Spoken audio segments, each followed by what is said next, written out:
그때그때 맞는 곳을 선택하는 것 같아요. 그래서 뭐 이쪽 저쪽 치우치지 않고 인물로 현대 정권이 어느 정도에 하고 있느냐 못하고 있느냐 그에 따라서 달라질 수가 있어요. 예전에는 있었는데 지금은 딱히 있지 않습니다.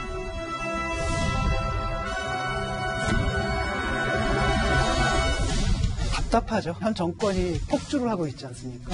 아파트 가격이 올랐으면 우리 정권에서 올랐습니까?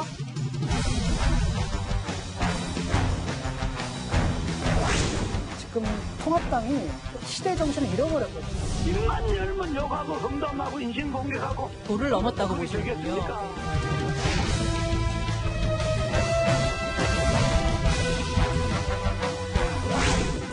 거짓말쟁이니까요. 박영선 후보의 존재 자체가 거짓말 아닙니까?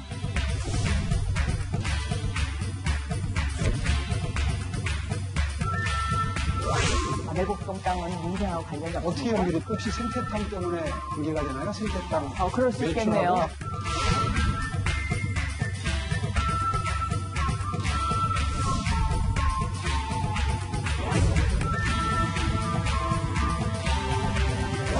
그럴 리 없겠지만 내일 선거가 잘못되면 거짓말을 버젓이 해도 행세하는 그런 세상으로 후퇴해버릴지 모릅니다. 국민을 무시하는 게 독재 아닙니까? 거기에 무슨 더 설명이 필요합니다.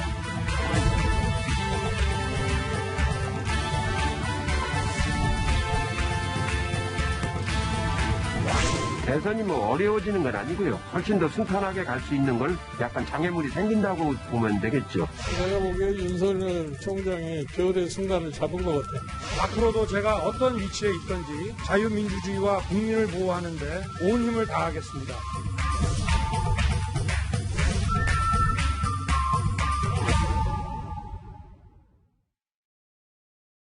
서울이 여기서 한 단계 도약하느냐 아니면 정말로 갈등의 회오리 바람 속으로 들어가느냐. 광화문과 시청 광장 무엇이 생각납니까? 물대포, 그 물대포를 맞으면서 우리가 민주주의를 지키지 않았습니까, 여러분? 민주당이 워낙 지지력이 강하기 때문에 꼭 투표장에 가서 투표를 해서 기회를 한번 줬으면 좋겠다. 이렇게 간곡하게 호소하고 내일은 대한민국이 승리하는 날입니다. 서울시민이 승리하는 날입니다. 예, 저 다시 돌아왔습니다. 오늘 뉴스탑 10 바로 여기부터입니다. 민주당 박영선 후보, 오세훈 후보, 국민의힘 오세훈 후보요. 선거운동 몇 시간 남지 않았기 때문에요. 지금까지도 서울을 누비며 마지막 총력전을 벌이고 있습니다. 지금 두 후보가 어디 있는지 그 화면부터 저희가 먼저 준비를 했습니다. 그래픽으로 만나봤는데 먼저 민주당 박영선 후보는 오늘 노량진을 찍고 오늘 오후에 앞서 제가 집어봤던 광화문 광장에서 집중 유세를 벌인 뒤에 잠시 뒤 지금 이동하고 있습니다. 그리고 광진구에서 청년층을 공략했던 오세훈 후보 1시간 뒤쯤에는 젊은 층이 밀집해 있는 신촌으로 가서 이제 2030에게 메시지를 건넬 것으로 보입니다. 뒤집기 바람이 분다 이제 뭔가 막판되니까 메시지들이 좀 명확해지고 있는데요. 근데 이현정 의원님. 네. 오늘 박영선 후보가 물대포 얘기를 꺼냈습니다. 앞서 네. 화면에서 만나봤듯이 어떻게 해석하면 될까요? 결국 이제 이 여당 지지자들의 어떤 마음 깊음 속에 있는 보수 정권에 대한 어떤 적개심이라고 할까요? 이제 그거를 끄집어내는 거죠. 물대포는 아시겠지만 광우병 사태와 그 다음에 이제 그때 민노총을 중심으로 했던 민중항쟁이 있을 때 당시에 백남기 씨가 이제 이 물대포 때문에 사망하는 사건이 있었지 않습니까? 아마 이제 그런 기억들을 이제 끄집어내는 것 같습니다. 결국은 또 촛불을 끄집어내는 것이고요. 물론 뭐 그동안 이 4년 동안 문재인 정부가 있어 왔지만 결국 지금 제일 마지막에 중요한 것은 자신들의 확고한 지지층들을 어떻게 하면 분노의 어떤 또 이런 것들로 이제 선거 투표장으로 내세울 수 있을 것인가. 왜냐하면 지금 LH 사태 등등으로 해서 여권 지지층들이 왜 적극적으로 이 민주당을 지지해야 되는가에 대한 의문들을 많이 지금 표시를 했잖아요. 예. 이제 그런 부분들을 지금 뭐 그동안 잘못했습니다. 다시 열심히 하겠습니다라고 했지만 마지막 어떤 면에서 보면 가장 근본적으로 깔려 있는 그 보수 정권에 대한 이제 적개심들을 끌어내므로 해서 그거를 이제 투표로 연결시키는 전략을 쓰는 것 같아요. 아마 지금은 사실은 뭐 중도에 있는 사람을 여당으로 끌어안기는 힘든 시간입니다. 오늘 시간상으로 보면 이미 다 이제 정해져 있는 상황에서 그렇다면 얼마만큼 지지층들을 투표장으로 끌고 나올 것인가. 바로 거기에 핵심이 있는 것이고 그것 때문에 오늘 마지막 유세 때 이 물대포 이야기를 끄집어낸 거 아닌가 저는 그렇게 생각하고 있습니다. 자막에 보면은 물대포 뿌려지는 서울 완화나 이 말 말고도 서정업 변호사님 오늘 마지막 기자회견에서 박형선 후보는 촛불 정신 얘기를 꺼냈는데 이것도 마찬가지로 지지층 결집입니까? 그렇죠. 아마 근데 현 정권은 계속 촛불로 탄생한 촛불 정권이다. 이거는 이제 계속 강조해왔기 때문에 아마 이제 촛불 정신을 언급한 것 같은데, 근데 제가 보기에 촛불 정신이 뭡니까? 촛불 정신은 바로 이제 기회가 평등하고 과정이 이제 공정하고 결과가 정의로운, 이게 바로 이제 촛불 정신 아닙니까? 그렇다면 이게 과연 현 정권이 촛불 정신에 부합해서 제대로 이게 정의, 평등, 공정 이걸 이게 실현했는지 아마 이제 제대로 저는 촛불 시민들은 평가할 것이다 이렇게 봅니다. 예. 오늘 일단은 광화문에서 집중 유세를 가졌던 오후에 박영선 후보 그리고 잠시 뒤에 신촌에서 막판 유세를 벌일 국민의힘 오세훈 후보 오늘 지도로 먼저 살펴봤습니다. 그럼 이제 좀 더 구체적으로 유세 현장을 들어가 볼까요? 이렇게 막판 지침 결집에 나선 민주당 박영선 후보 오늘 새벽에는 이른바 노회찬 버스로 알려진 6411번 첫차를 타고 정의당의 마지막 SOS를 보냈습니다. 화면 만나보겠습니다. 과거에 노회찬 의원이 가서 유명해지기도 했었고 또 여기가 제 지역구이기도 했었는데 주로 이제 필수 노동자들이 타고 아침 일찍 떠나서 서울의 새벽을 깨우는 분들이 함께 하는 그런 버스입니다. 필수 노동자의 삶이 투명 인간으로서 좀 더 그런 투명 인간이라는 이야기를 듣지 않을 수 있도록 과거 보수 정부에 대한 도덕적 비판의 기준과 잣대를 스스로에게 엄격하게 적용했는지 민주당 정부 4년 동안의 정치에 대한 최소한의 설명 책임은 다 해놓고서 지지를 말하는 것이 상식 아니겠습니까? 오늘 정의당이 다시 한번 박영선 후보 SOS를 거절한 모양새가 됐는데요. 근데 장혜철 평론가님, 본인은 정의당 선거 도왔다. 노회찬 버스를 타면서 정의당과 범진보의 지지를 호소했는데 이게 정의당에서도 다시 한번 단칼에 거절한 것 같습니다. 네, 정의당에서 일축했을 뿐만 아니라 불쾌한 기색을 드러냈죠. 과거에 이 노회찬 의원의 선거를 도운 것도 야권 단일화에 의한 당대당의 어떤 선거 결합이었지 박영선 후보가 개인적으로 헌신한 것은 아니다라고 설명을 덧붙였고요. 사실 박영선 후보 측에서 심상정 의원 같은 분들이 나서줬으면 좋겠다는 일종의 SOS를 어제부터 언급한 바가 있습니다만 예. 정의당의 여영국 신임 대표 등은 지금 그런 말을 할 수 없다. 염치가 있어야 된다면서 오히려 면박을 주지 않았습니까?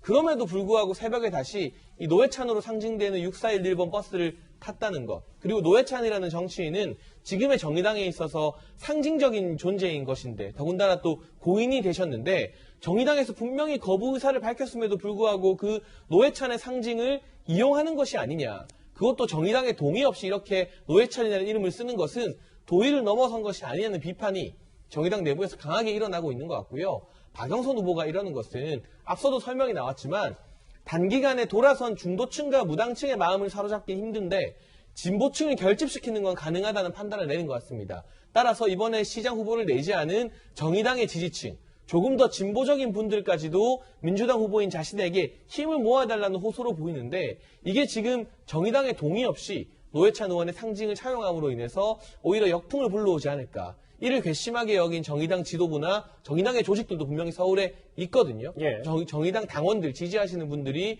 과연 이 모습을 보고 이 노회찬 의원을 생각하면서 박영선 후보를 지지할지 아니면 동의 없이 노회찬 후보를 이용했다는 이유로 박영선 후보에게서 더 멀어지게 될지는 역시나 선거 결과를 열어보고 지켜보면 알 것 같습니다. 정의당에서는 아무리 선거가 부패도 고인을 이용하지 말라 이렇게까지 오늘 얘기를 했거든요. 근데 최 교수님, 네. 저하고 화면을 좀 같이 보겠습니다.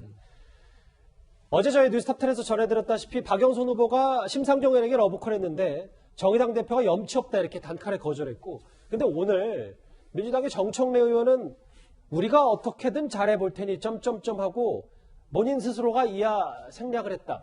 정의당에 대해서 간접적인 불쾌감을 표시한 겁니까? 아마 정청래 의원 입장에서는 서운함이 묻어있는 것 같아요. 뒤에 아무 내용이 없기 때문에 어떤 내용인지를 제가 유추해서 얘기할 수는 없을 것 같고요. 다만 그래도 좀 도와줬으면 했는데 그런 부분이 받아들이지 않은 것에 대해 정청래 의원 입장이 좀 서운함을 표현한 것 같고요.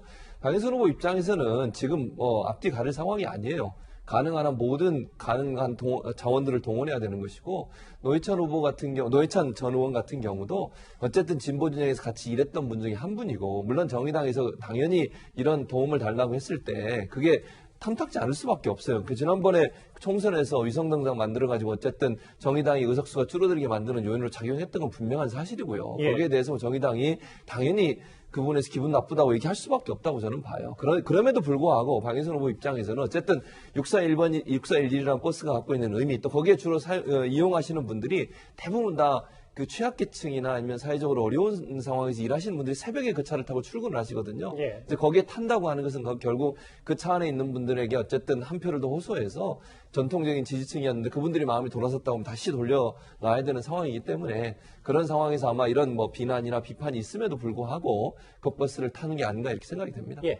그런데 이 민주당에서 정의당을 자꾸 정치에 엮어서 이용하려고 하는 시도가 이번이 처음이 아닌 게 위성정당 이야기를 떠나서요. 지금 변창흠 장관 논란이 되었을 때 정의당이 함께 이 피해자분들 유족분들과 중대재해기업처벌법 통과를 촉구하면서 농성하는 농성장이 있었습니다. 근데 그 자리에서 피해자 유족들이 우리는 변 장관 인사 안 받겠다고 했는데 변창흠 장관이 사진 기자들 대동해서 방문한 것 때문에 유호정 의원이나 정의당 측에서 굉장히 불쾌감을 나타냈던 게 불과 한 2-3달 전의 이야기입니다. 변창흠 장관 청문회 때니까요. 예. 근데 또 2-3달이 지나서 정의당이 염치 없다고 했음에도 불구하고 돌아가신 노회찬 의원의 상징을 차용하는 것. 이게 처음이 아니라 민주당은 위기 때마다 자꾸 정의당을 이런 식으로 자기들 편한 대로 이용하는 것이 아니냐. 정의당이나 이 진보 진영 내부에서 민주당에 대한 불만이 계속해서 누적이 되고 있는 것 같습니다.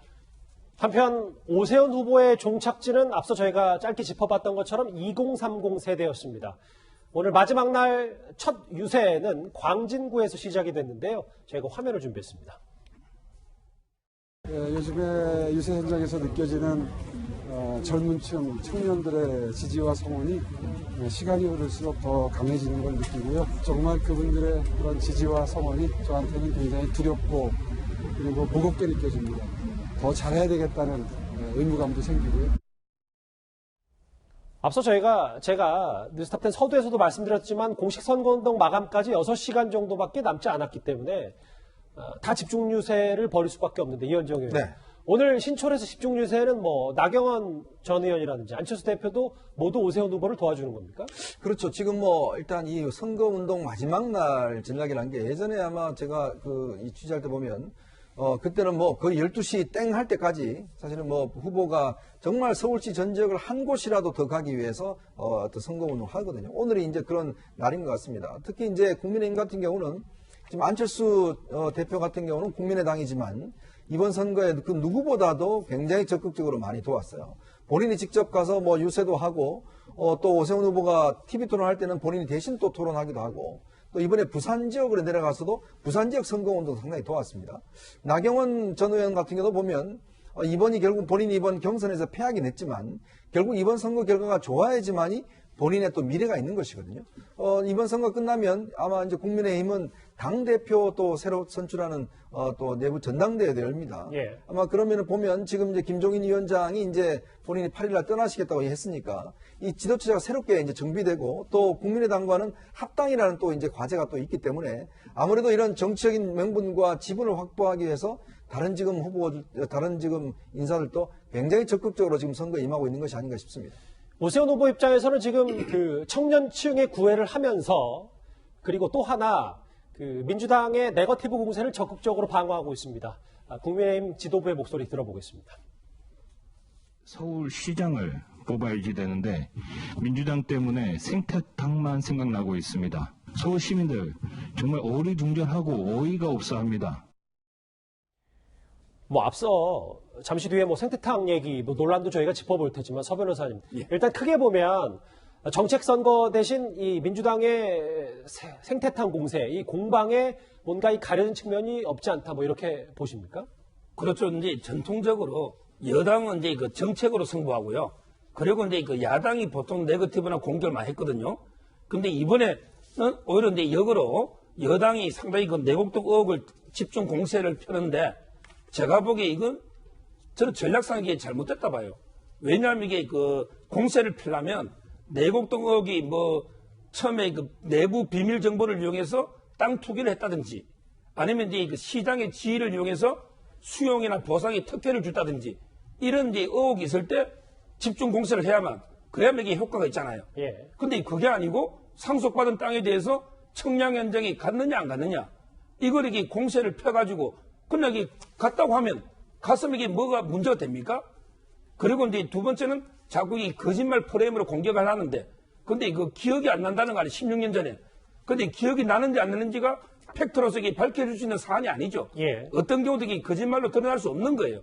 따라서 저는 이런 사안을 가지고 집중 공세를 펴는 거 이게 도저히 이해가 안 되고 그리고 이제 그나마도 계속 그 목격자들의 진술이 오락가락하면서 오히려 이제 더 저는 이제 역효과가 왜 항상 이 정책이 감춰져 버리고 이런 이제 생태탕 뭐 이제 페라가모 뭐 이런 거만 이게 이슈가 돼 버리면 오히려 이게 저는 여당으로서는 마이너스가 아닌가 이래 봅니다. 좀 더 그 얘기를 짧게는 더 짚어봐야 될 것 같아요. 다시 사진을 좀 부탁드려도 될까요? 오늘 박영선 후보 측에서 일부 네티즌이 제공했다면서 2006년에 오세훈 후보가 해당 브랜드의 구두를 신은 모습을 공개가 됐는데 근데 이게 최 교수님 네티즌들은 저 검정 구두를 얘기하는데 그 핵심 증인 중에 하나인 생태탕집 그 주인과 아들은 구두를 본 색깔이 흰색이다. 그래서 또 이게 또 거짓말 논란이 있더라고요. 그러니까 이제 잘못 이해를 한 것 같아요. 이게 저기 어디 게시판에 올라온 것 같은데 저 게시판에 올라온 사진이 이제 이렇게 좀 퍼날라치면서 아마 박영선 후보 측에서는 저게 그 당시 신었다고 하는 페라가모 동일한 신발이 아니냐 이렇게 주장을 한 것 같은데 실제 그 생태탕집의 주인 아들 되는 분은 흰색이었다. 검정색이 아니라 그렇게 얘기를 했기 때문에 실제로 흰색이 아니라 검정색이잖아요. 뭐 검정색인지 갈색인지 정확히는 알 수 없습니다. 어쨌든 흰색은 아니잖아. 그런 상황이라고 하면 저 신발이 그 신발과 동일한 신발일 가능성이 낮다고 보여져요. 근데 아마 누군가가 저걸 올렸는데 저걸 제대로 확인이 좀 덜 된 상태에서 발언을 하다 보니 그냥 잘못 발언이 나간 것으로 보여집니다. 일단 그 의혹에 대해서 사진 속 구두는 검은색이었고 앞서 지나갔던 자막 한번 다시 부탁드려도 될까요? 그러니까 오세훈 후보 측은 이거에 대해서 곧바로 반박을 했는데 이거는 우리가 흔히 논란이 됐던 페땡땡땡 그러니까 이 외국 브랜드가 아니고요. 본인은 국산 브랜드를 신었다. 그러니까 의혹 제기했던 이 해당 브랜드와 본인이 신었던 2006년에 저 사진 속 구두는 다르다. 이렇게까지 직접적으로 반박을 했습니다. 이게 생태탕 논란 꽤 그래서 쉽게 가라앉지는 않고 있는데요. 저희가 오늘 마지막 유세 현장 봤다면 이제 판세도 좀 살펴보겠습니다. 내일 본투표 날이 임시공휴일이 아니란 점에서 여야 지지층 가운데 어느 쪽이 더 많이 투표장으로 향하느냐가 최대 승부처가 될 것으로 보입니다. 말하지 않던 우리 지지자들이 말하기 시작했다. 표현하기 시작했다. 3% 내외의 박빙승부. 그것을 꽤 오래전부터 예측을 했지요.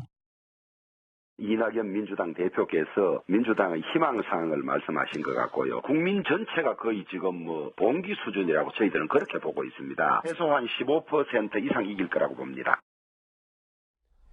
네, 장혜철 평론가님, 이제부터 좀 더 판세 얘기를 좀 해보겠습니다. 여기 보면 승리는 200만 표 이상에 달렸다.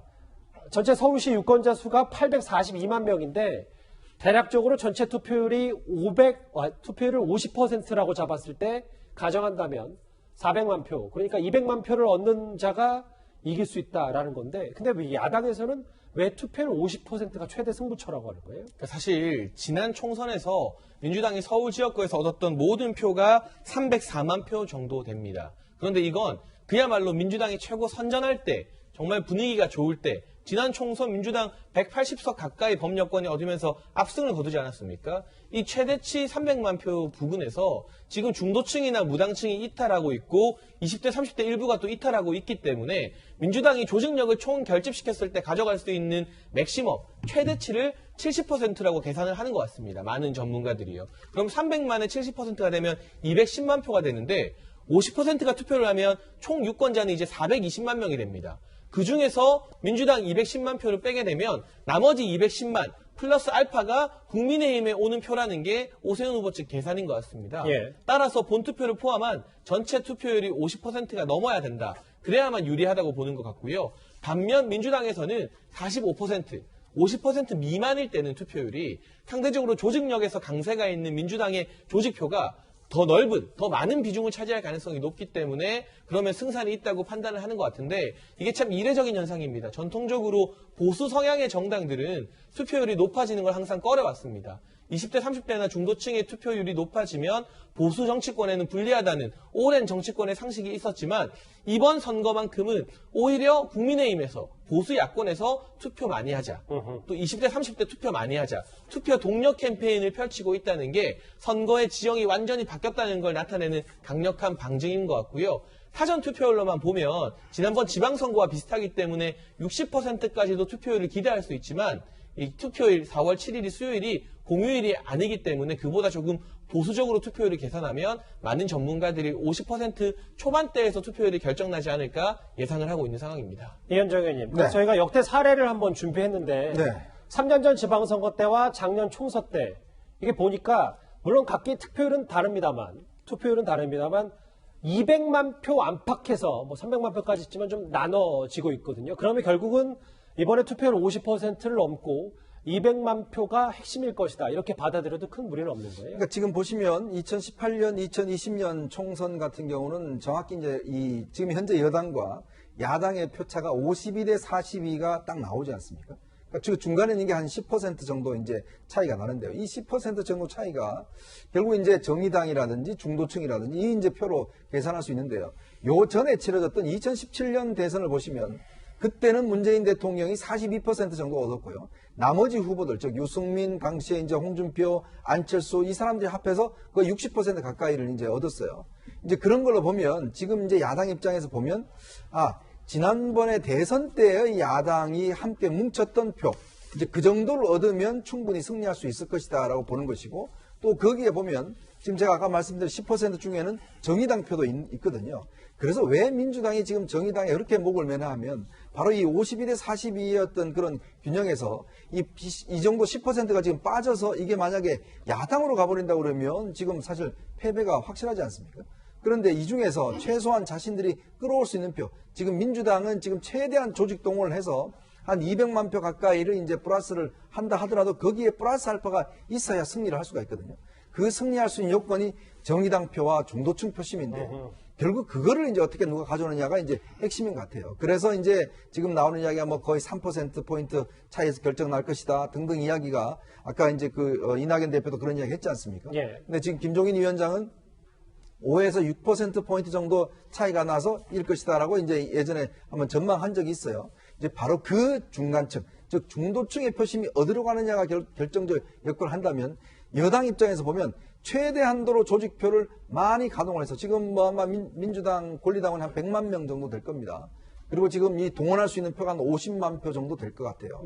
이제 그거를 어떻게 하든지 간에 최대한도로 동원해야 되기 때문에 아마 거기에 따라서 결국 표차가 얼마나 나느냐 결정이 될 것 같습니다.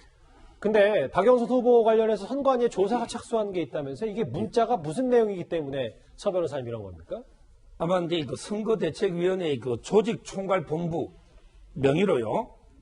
이제 문자가 돌았는데 결국은 이제 그 여러분의 진심 어린 호소와 지원 활동으로 서울 시민의 마음이 움직여서 사전투표에 이겼다. 이런 이제 문자를 갖다가 여러 가지 이제 그 위원장이나 본부장 캠프 특보한테 돌린 이런 사건인데요. 만약에 진짜로 저는 이제 그 선거 캠프 조직 총괄본부에 돌렸다면 아주 중대한 문제입니다. 왜냐하면 이게 법으로 보면 1일부터 그리고 이제 내일 선거 8시까지 하죠. 여론조사 이제 그 공표 금지 기간이잖아요.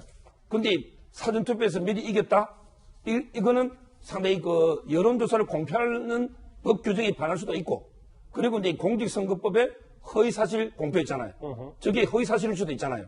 여기에도 이제 위반될 수도 있고, 저는 상당히 그 중대한 법 위반이고요. 아마 이제 그 일반인이 캠프를 뭐 도용해서 명예를 이제 그 위조해서 또 돌릴 수도 있거든요. 가짜뉴스로. 그렇다면 이게 또 죄가 추가됩니다. 그런데 선거 캠프를 갖다가 도용했기 때문에 따라서 이제 이 부분은 선관위에서 저는 철저하게 수사해서 과연 이게 누가 저런 허위 문자를 돌리든지 정말 이게 선거 캠프가 돌렸다면 그런 문제 있고 또 다른 사람은 더 죄가 커지기 때문에 철저한 이제 그 조사가 필요하다 이래 봅니다.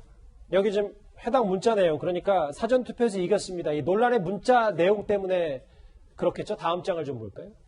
네, 장혜철 평론가님. 최근에 어제 저희도 뉴스탑10 짚어봤듯이 일부 친여 여론조사 전문가가 사전투표에서 박영선 후보가 좀 이긴 것 같다는 발언도 했고 이런 여러 가지 분위기가 조금 뭐 논란도 있지만 민주당 쪽으로 좀 가는 것 같으니까 김웅 의원이 오늘 이런 얘기를 했습니까? 이거 한번 읽어봐 주실까요? 네, 김웅 의원이 오늘 이런 말을 했습니다. 지금 사전투표에서 이겼다는 저 말이 이 박영선 후보 캠프의 유일한 진심일지 모른다.